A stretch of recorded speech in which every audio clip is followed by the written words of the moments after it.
Assalamualaikum warahmatullahi wabarakatuh. Perkenalkan, nama saya Syabina Maharani Zofena, NIM C1C0201132 dari kelas R11 Prodi Akuntansi. Di sini saya akan mempresentasikan materi tentang analisis tren dengan mata kuliah penganggaran yang diampu oleh Bapak Wirmi Eka Putra.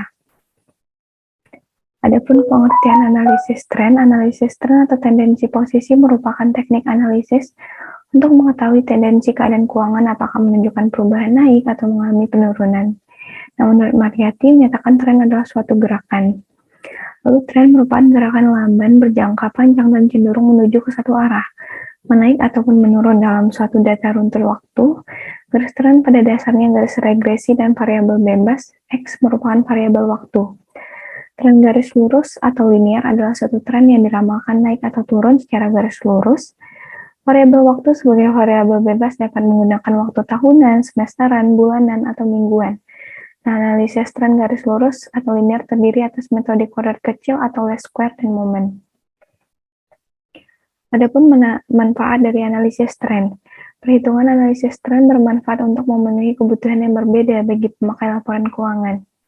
Beberapa pemakai membutuhkan laporan keuangan tersebut antara lain investor, pemberi pinjaman atau kreditur, dan manajemen.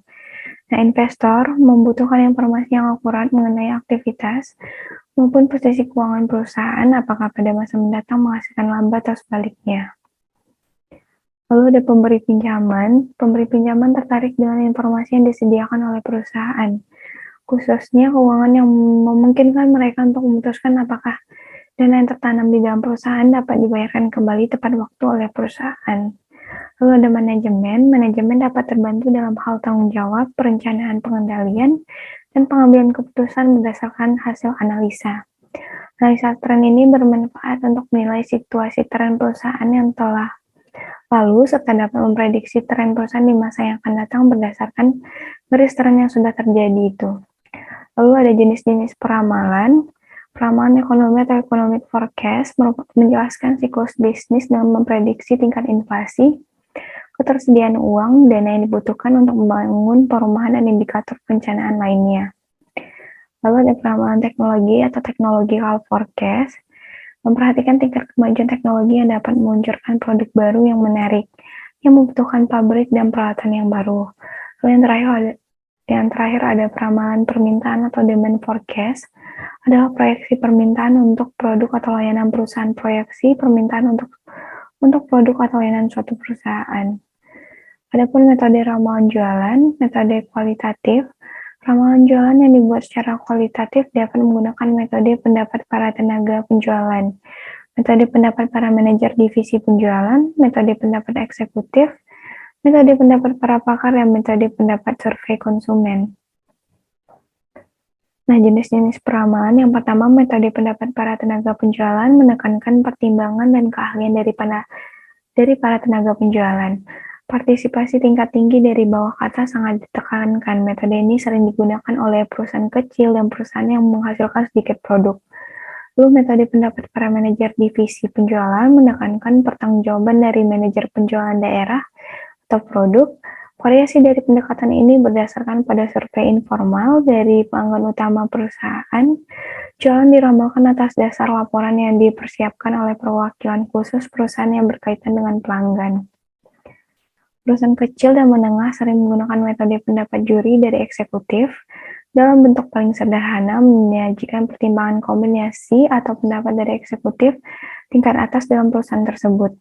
Nah, metode pendapat pakar dalam hal ini orang berpengalaman dan ahli dalam bidang penjualan seringkali diminati pertimbangan untuk meramalkan jualan. Lalu yang kelima, metode pendapat dari survei konsumen juga dapat digunakan untuk meramalkan jualan. Sasaran survei bisa berupa individu, rumah tangga, perusahaan, departemen, negara, atau organisasi tertentu.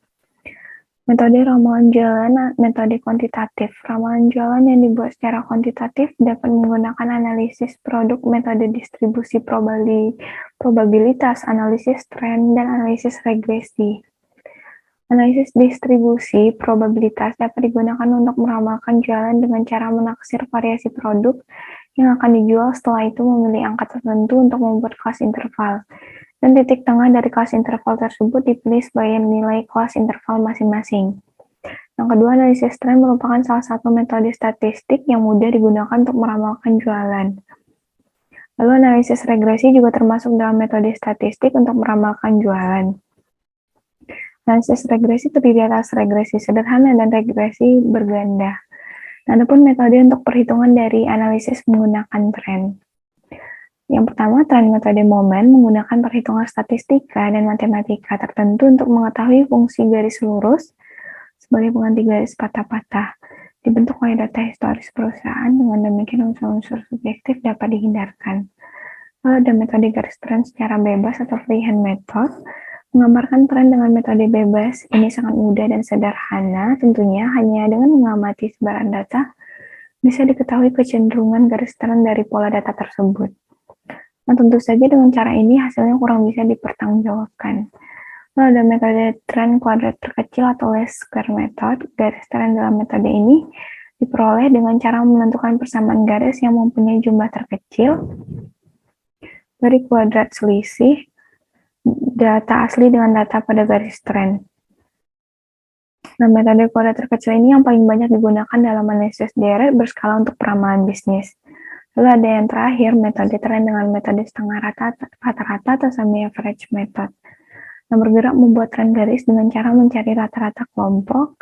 Cara ini untuk berusaha menghilangkan subjektivitas seperti pada metode bebas. Baiklah, sekian presentasi dari saya. Semoga presentasi tersebut dapat bermanfaat bagi teman-teman sekalian yang dapat melihat dan mendengarkan.